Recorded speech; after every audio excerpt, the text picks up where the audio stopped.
ইমতিয়াজ, আমরা ঈদ যাত্রার খবর জানার চেষ্টা করব।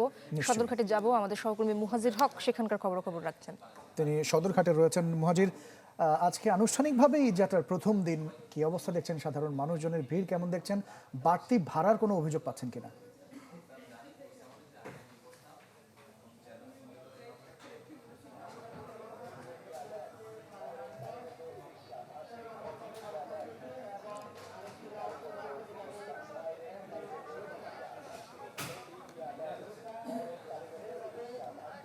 আসলে প্রচুর এখানে নয়েজ থাকার কারণে আমি ঠিকঠাক হয়তো শুনতে পারিনি ইসরাত। তবে একটা বিষয় কিন্তু এখানে জানাতেই হয় বা বলতেই হয় যে সদরঘাটের যে চিরচেনা রূপ আমরা দেখতাম ঈদ এলে, সেই চিত্রটা এখন এই মুহূর্তে কিছুটা দেখা যাচ্ছে। কারণ আমরা জানি যে বিশেষ করে দক্ষিণাঞ্চলের যে মানুষগুলো রয়েছে, যারা মূলত লঞ্চে যাতায়াত করতেই স্বাচ্ছন্দ্য বোধ করে থাকেন, তারা দিন শেষে লঞ্চেই আসলে যাতায়াত করেন। এবং পদ্মা সেতু হয়ে যাবার পর সেখানে কিছুটা ভাটা পড়লেও আমরা দেখতে পাচ্ছি অনেক যাত্রী তারা আগে ভাগেই চলে এসেছেন সদরঘাটে। তারা লঞ্চে তাদের প্রিয়জনের টানে তাদের ঈদ উদযাপন করবার জন্য।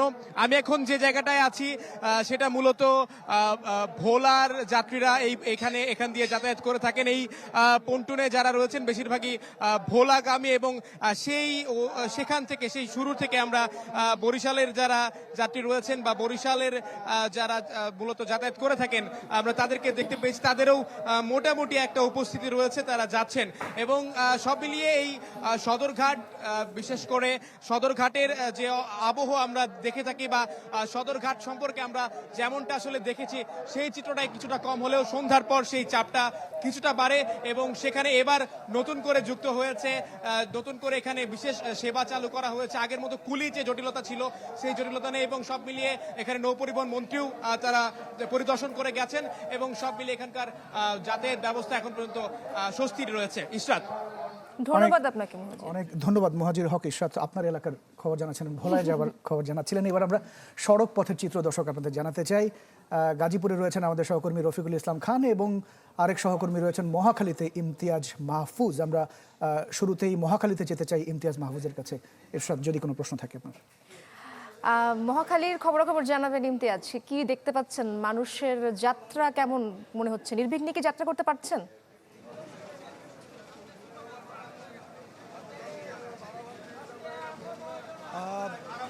ইশরাত, যেমনটি আপনি বলছিলেন যে ঢাকা কিন্তু ফাঁকা হতে শুরু করেছে, এবং সেই সাথে বাস টার্মিনালটা সেটা কিন্তু আসলে মানুষের ভিড় জমতে শুরু করেছে। এবং এই ভিড় কিন্তু টানা ঈদের যে 7 দিনের যে ছুটি, সেই ঈদকে কেন্দ্র করে কিন্তু ভিড়। এবং সকালবেলা যেমনটি ছিল, এবং সকালবেলা থেকে দুপুর গড়িয়ে সন্ধ্যা, ইফতারের পরে মানুষ কিন্তু টার্মিনালে আসা শুরু করেছে, এবং তাদের যে গন্তব্যস্থল বাড়িতে যাওয়া, সেই বাড়ির পথে তারা টিকিট কাটছে এবং বাড়ির উদ্দেশ্যে রওনা হচ্ছে।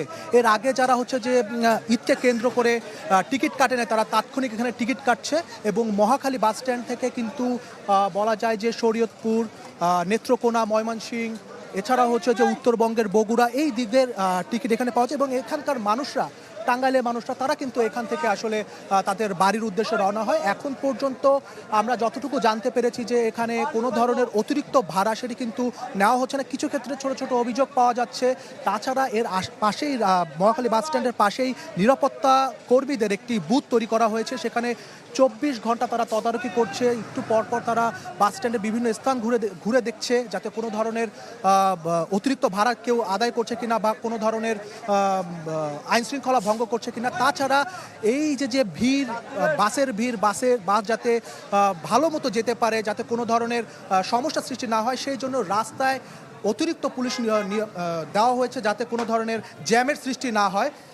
তো বলা যায় যে এখন পর্যন্ত সব কিছু স্বাভাবিক আছে। মানুষরা ঠিক মতো করে তাদের জায়গায় গন্তব্যস্থলে পৌঁছাতে পারছে, তেমন কোনো অতিরিক্ত ভাড়ার অভিযোগ নেই। তো সর্বশেষ ইমতিয়াজ জানাচ্ছিলেন মহাখালীর খবর শুনছিলাম তার কাছ থেকে। এর সাথে আমরা আমাদের আরেক সহকর্মী রয়েছেন গাজীপুরের চন্দ্রায়, রফিকুল ইসলাম খান। রফিক, চন্দ্রা মানেই হচ্ছে ঈদ আসে যখন, এই জায়গাটায় জ্যাম হবেই। কি অবস্থা আসলে দেখছেন এখন?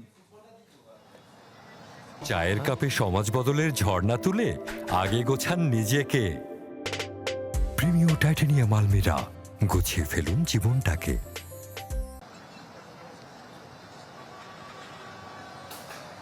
আজকে কিন্তু সরকারি চাকরিজীবীদের প্রথম ছুটি। আমরা যেটি দেখেছি দুপুরের পর থেকে কিন্তু আংশিক শিল্প কারখানা বন্ধ হয়েছে। বন্ধ হওয়ার পরে কিন্তু মহাসড়কগুলোতে যাত্রী এবং যানবাহনের যে যাত্রীদের উচ্চ পারাপিরিয়াম যানবাহনের যে দীর্ঘ লাইন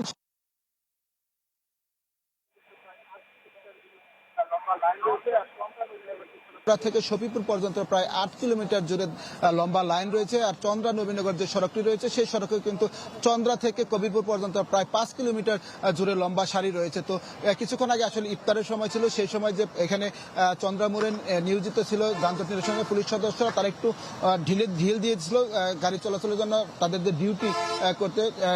এই কারণে কিন্তু গাড়ি একেবারে থেমে গেছে, কচ্ছপ গতিতে এই মুহূর্তে গাড়ি চলাচল করছে। তো সময় যত বাড়ছে ততই কিন্তু আসলে যানবাহনের যে লম্বা লাইন সেটি সৃষ্টি হচ্ছে। তো আইনশৃঙ্খলা বাহিনীর সদস্যরা যেটি বলছেন, তারা আসলে গাড়ি গতি বাড়ানোর জন্য কাজ করে যাচ্ছে। শুরু যে ঢাকা টাঙ্গাইল মহাসড়ক, তা ঢাকা ময়মনসিংহ মহাসড়কে কিন্তু সন্ধ্যার পর থেকে যাত্রী এবং যানবাহনের চাপ বেড়ে গেছে। সেই চাপ সামাল দেওয়ার জন্য হাইওয়ে পুলিশ, জেলা পুলিশ এবং মেট্রোপলিটন পুলিশ কিন্তু কাজ করে যাচ্ছে। এখন সময় যতই যাচ্ছে ততই কিন্তু যানবাহনের সংখ্যা বাড়ছে। আমরা যেটি দেখছি চন্দ্রা মোড়ে কিন্তু একেবারে ধীর গতিতে গাড়ি চলছে। তো প্রশাসনের পক্ষ থেকে জানানো হয়েছে যে চন্দ্রা খারাজুরা এলাকাতে মূলত এইখানে গাড়ি স্লো হয়ে যাচ্ছে, সেইখানে অতিরিক্ত আইনশৃঙ্খলা বাহিনীর সদস্য নিয়োগ করেছেন যাতে গতি বাড়ে। তো এখন দেখার বিষয় আইনশৃঙ্খলা বাহিনী কতটুকু শেয়ার করতে পারে। অনেক ধন্যবাদ রফিকুল ইসলাম খান চন্দ্রা থেকে যুক্ত হয়েছিলেন আমাদের সাথে। আরেক সহকর্মী রেলপথের খোঁজখবর রাখছেন জুমাতুল বিদা রয়েছেন। বিদা, জানাবেন আসলে রেলগুলো ট্রেনগুলো কি ঠিক টাইমে ছেড়ে যাচ্ছে কিনা এবং যাত্রীদের পক্ষ থেকে কোনো প্রকার ভোগান্তির খোঁজ খবর কি আপনার কাছে মিলেছে কিনা? চোখে মুখে এক অন্য রকমের আনন্দ নিয়ে যাত্রীরা আসলে এই কমলাপুর রেল স্টেশনে হাজির হচ্ছেন। এখন পর্যন্ত ভোগান্তির কোনো তথ্য তাদের পক্ষ থেকে আমরা পাইনি, বরং তারা অনেকেই দীর্ঘ সময় অপেক্ষা করছেন। মূলত তারা রেল স্টেশনে অনেক আগেই চলে এসেছেন যাতে কোনোভাবে তাদের ট্রেনটি মিস না হয়, এবং এসে এখানে একই সাথে পরিবার পরিজন নিয়ে তারা ইফতারও করেছেন। ইফতার পরবর্তী সময় এখন আস্তে আস্তে ট্রেনগুলো শিডিউল করে যেহেতু যাচ্ছে, সময় মতো ছেড়ে যাচ্ছে, তারা প্ল্যাটফর্মগুলোতে ঘোষণা অনুযায়ী যাচ্ছেন এবং পরিবার পরিজন নিয়ে এই ঈদ আনন্দকে আরেকটু রাঙিয়ে তুলতে তারা হাজির হচ্ছেন। একটি বিষয় জানিয়ে রাখি, পরিবারের যেই সদস্যরা মূলত বিদায় দিতে আসছেন তারা বলছেন যে তারা ঈদের আগের দিন কিংবা ঈদের দিন কোনো না কোনো উপায়ে আসলে পরিবারের কাছে ফিরে যাবেন এবং গ্রামের যে মাটি সোঁদার গন্ধ এবং পরিবারের সাথে মায়ের হাতের পিঠাপুলি কিংবা পায়েস খাওয়ার যে পরিকল্পনা সেটির এটাই এগিয়ে যাচ্ছেন। কেউ কেউ বলেছেন প্রায় 1 বছর পরে বাড়ি যাচ্ছেন, কেউ 8 মাস, কেউ 6 মাস, কিংবা যারা শিক্ষার্থী রয়েছেন বিভিন্ন বিশ্ববিদ্যালয়ে পড়ছেন তারাও কিন্তু দীর্ঘ সময় পর আসলে বাড়ি যাচ্ছেন এবং সেই বাড়ি যাওয়ার গল্পটা তাদের কাছে এত বেশি আবেগের, সেই গল্পটাও কিন্তু বলতে গিয়ে কেউ কেউ কেঁদেও ফেলছেন।